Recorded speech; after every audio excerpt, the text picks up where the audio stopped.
Hello friends आज का हमारा टॉपिक है block diagram of computer. Friends ये हमारा बीयू भोपाल बीकॉम फर्स्ट ईयर का सिलेबस है, तो ये हम आज से स्टार्ट कर रहे हैं। तो इसमें ये जो हमारा आज का फर्स्ट टॉपिक है जो कि ब्लॉक डायग्राम है, कंप्यूटर का ब्लॉक डायग्राम हमें यहाँ बताना है। तो ये हमारा आज का फर्स्ट टॉपिक रहेगा। तो चलिए देखते हैं ब्लॉक डायग्राम क्या होता है और ये किस तरीके से हमारे सिस्टम में परफॉर्म करता है। तो फ्रेंड्स ये जो डायग्राम बना हुआ है ये है, इसे कहते हैं ब्लॉक डायग्राम ऑफ कंप्यूटर। ये एक ऐसा सिस्टम होता है मतलब कि कंप्यूटर की जो इंटरनल जो वर्किंग होती है पूरी की पूरी, ये उसको दिखाता है। इसके थ्रू हम इजीली कंप्यूटर की जो वर्किंग है उसे समझ सकते हैं। तो देखते हैं क्या कंप्यूटर हमारा वर्क करता है। तो सबसे पहले ये जो होता है डाटा है ये हमारा रॉ मटेरियल होता है। ये रॉ मटेरियल होता है जिसका हमें पता नहीं कि ये क्या है। ये एक नॉर्मल सी डाटा होता है रॉ मटेरियल का। अब हम इसे क्या है इनपुट यूनिट के थ्रू हम सिस्टम में प्रोवाइड करते हैं। इनपुट यूनिट क्या होती है? इनपुट यूनिट वो होती है जिसके थ्रू हम हमारे कंप्यूटर में इंस्ट्रक्शंस प्रोवाइड करते हैं।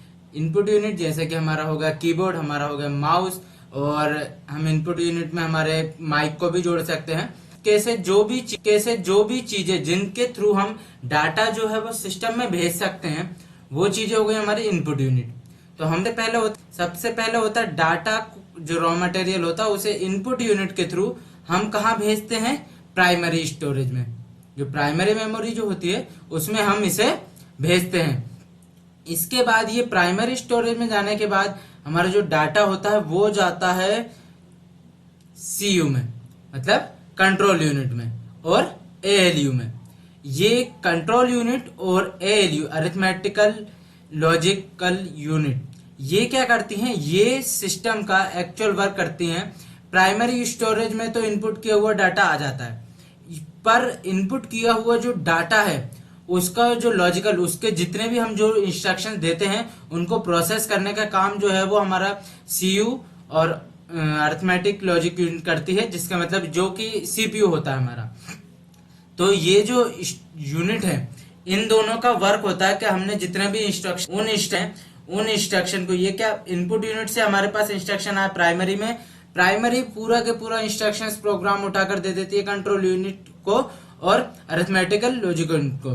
तो अरिथमेटिकल लॉजिक यूनिट क्या करती है कि जो इंस्ट्रक्शन हम लोगों ने दी हुए हैं उनको वो प्रॉपरली वे में परफॉर्म करती है, प्रॉपर वे में परफॉर्म करती है। और कंट्रोल यूनिट क्या करती है? कंट्रोल यूनिट का काम होता है कि जो इंस्ट्रक्शन हमने इनपुट के थ्रू प्राइमरी में और प्राइमरी के थ्रू हमारे उन इंस्ट्रक्शन को प्रॉपर फॉलो किया जा रहा है कि नहीं किया जा रहा, इसको कंट्रोल करना कंट्रोल यूनिट का काम होता है।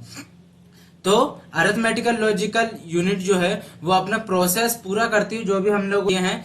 उसके बाद जो डाटा है वो रिटर्नली जाता है प्राइमरी स्टोरेज के पास, और प्राइमरी स्टोरेज क्या करती है? फिर उस डाटा को सीधा सेकेंडरी मेमोरी में सेव कर देती है।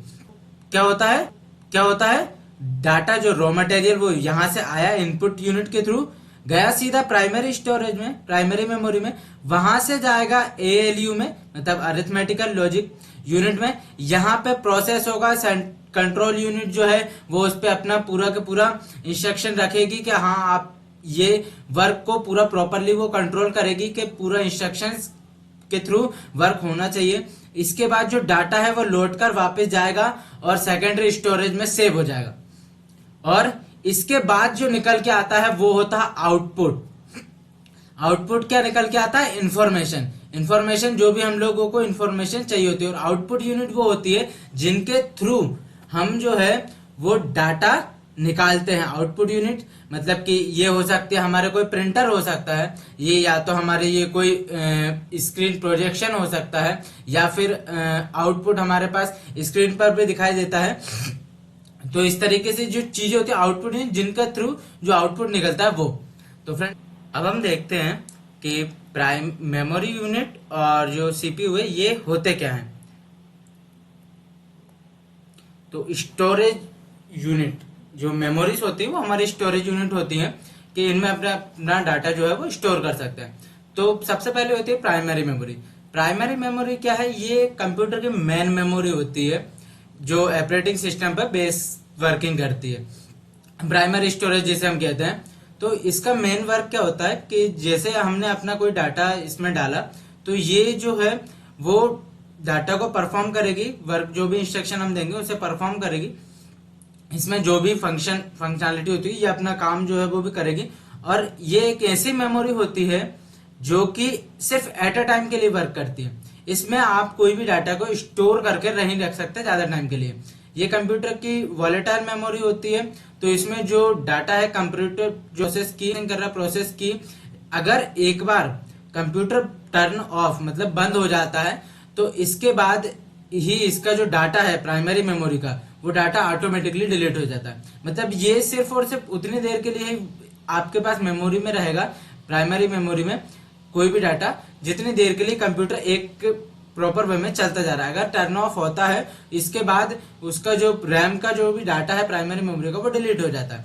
अब सेकेंडरी मेमोरी क्या होती है? सेकेंडरी मेमोरी वो मेमोरी होती है जिसमें हम लोग डाटा अपना स्टोर करके रख सकते हैं। जैसे कि हमारी कोई सीडी ड्राइव हो गई, फ्लॉपी डिस्क हो गई, मैग्नेटिक डिस्क होती हैं, हार्ड ड्राइव हो गई, हार्ड डिस्क हो गई। तो मतलब ये एक ऐसी मेमोरीज होती हैं जिनमें हम अपना जो डाटा है वो परमानेंट के लिए अगर हम सेव करना चाहें तो परमानेंट के लिए भी सेव हो जाएगा।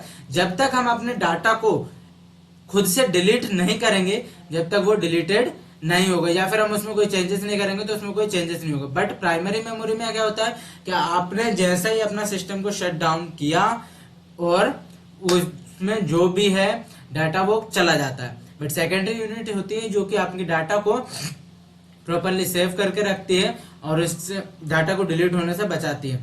इसमें आपका जो है वर्कर जब तक आप उसको इंस्ट्रक्शन नहीं दोगे जब तक वो आपके डाटा को डिलीट नहीं करेगी। अब हम देखते हैं कि हमारी जो ALU क्या होती है। ALU होता है इसमें जो है वो डाटा को, जो भी डाटा हमारा इनपुट के थ्रू आता है, इनपुट के थ्रू जो भी डाटा आता है वो सीधा प्राइमरी स्टोरेज में पहुंचता है। अब लेकिन एक्चुअल में जो वर्क होता है वो होता है ALU में। जो भी वर्क होता है क्या है, प्राइमरी मेमोरी से डाटा है, डाटा आने के बाद सीधा हमारे ALU में आ जाता है। ALU में वर्क होता है कि जो भी इंस्ट्रक्शन हमने दिए हुए हैं उन इंस्ट्रक्शन को ALU परफॉर्म करता है प्रॉपर वे में, और उसके बाद उसका जो आउटपुट निकलता है, जो भी हमने इंस्ट्रक्शन दिए उसके थ्रू जो भी आउटपुट निकलता है उसे वापस स्टोरेज यूनिट को प्रोवाइड कर दे। कंट्रोल यूनिट वो होती है जो कि सुपरविजन करती है हमारे ALU का। ये देखती है कि जो भी डाटा यूजर ने भेजा है प्राइमरी मेमोरी को, प्राइमरी मेमोरी से हमारे पास आया, तो वो जो डाटा जो भी प्रोसेसिंग करने को दिया गया है वो जिस इंस्ट्रक्शन के लिए बोला गया है उसी इंस्ट्रक्शन के थ्रू फॉलो अप हो रहा है या नहीं हो रहा है। तो ये कंट्रोल यूनिट का काम होता है कि उसको पूरा जो रिस्पॉन्सिबिलिटी होती है, जो भी वर्क हो रहा है उसकी रिस्पॉन्सिबिलिटी कंट्रोल यूनिट की होती है। वो उसको जो भी रिस्पॉन्सिबिलिटी सौंपी जाती है, मतलब जो भी उसको वर्किंग फॉर्मेट सौंपे जाते हैं इंस्ट्रक्शंस, वो उन्हीं के थ्रू उस वर्क को करवाती है। ये कंट्रोल यूनिट का काम होता है। और सेंट्रल प्रोसेसिंग यूनिट CPU क्या होता है? CPU जो होता है वो ALU मतलब कि जो लॉजिकल वर्किंग यूनिट है वो उसका, और CU मतलब कंट्रोल यूनिट का जो ज्वाइंटली कॉम्बिनेशन होता है वो होता है CPU। तो मतलब इन दोनों अरिथमेटिकल लॉजिकल यूनिट और कंट्रोल यूनिट, इन दोनों को मिलाकर बनता है हमारा CPU। तो फ्रेंड्स हमारा आज का टॉपिक ये जो ब्लॉक डायग्राम था ये यहीं पे समाप्त होता है। तो फ्रेंड्स अगर वीडियो अच्छी लगी हो तो प्लीज़ एक लाइक और चैनल को सब्सक्राइब जरूर कीजिएगा, और आने वाली वीडियोस के लिए हमारे चैनल को सब्सक्राइब करके उसका बेल आइकन जरूर दबा दीजिएगा। Thank you so much.